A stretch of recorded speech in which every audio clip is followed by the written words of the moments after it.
గతంలో జగన్మోహన్ రెడ్డి రైతులకి ఎంతో భరోసా రైతు భరోసా ఇచ్చి నేనే ఆదుకున్న రైతులు అంటున్నారు. ఇప్పుడేమో చంద్రబాబు నాయుడు ఏమో 2 విడతలుగా కూడా ఇప్పుడు కేంద్రం ఇచ్చేది రాష్ట్రం ఇచ్చే అన్ని కలిపి వేస్తున్నారు. మరి గతంలో కరెక్ట్ గా వచ్చాయా? ఇప్పుడు ఇప్పుడే కరెక్ట్ గా వస్తున్నాయి. గతంలో రాలేదా? రాలా. ఎందుకు? న్యాయంగా రాలేదు.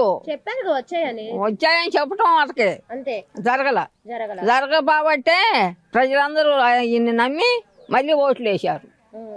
అదంతా అడివేసిపోయింది.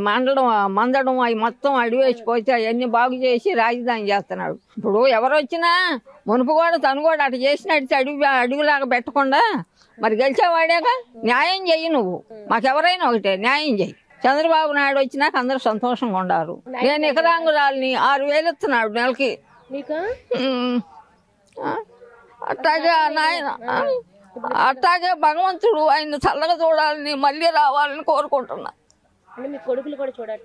పిల్లలు లేరమ్మా, ఇకరాంగురాలని ఎవరు లేరు. భర్త పోయాడు, 2 ఏళ్ళు అయింది. ఆయన ఇచ్చిన 6,000 మీరు గడవడానికి. ఒకవేళ చంద్రబాబు నాయుడు రాకుండా ఉంటే మీ పరిస్థితి ఏంటి? పరిస్థితి ఆందోళనగా ఉండేది.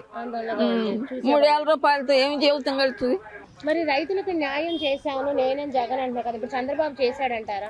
చంద్రబాబే చేశాడమ్మా. చంద్రబాబు రావటం ఊళ్ళు మొత్తం బాగుపడ్డాయి. రోడ్లు పోతున్నారు, వంతెనలు పోతున్నారు, వంతెనలు కడుతున్నారు. మహా సంతోషం ఉంది. మళ్ళీ ఆయన వస్తేనే జీవితం బాగుంటది ప్రజలందరికి కూడా. లేకపోతే అంతా ఇదైపోద్ది. ఒకవేళ ఆయన కాకుండా వేరే వాళ్ళు వస్తే ఎలా ఉంటది అంటారు? ఏమో భగవంతుడు తెలియాలి. ఆయన వస్తేనే ప్రపంచం అంతా చల్లగా రాష్ట్రం మొత్తం పచ్చగా తిరుగుతారు. మళ్ళీ జగన్ వస్తే ఎలా ఉంటది రాష్ట్రం? ఇక అల్లకల్లోనం అయిపోద్ది మళ్ళీ.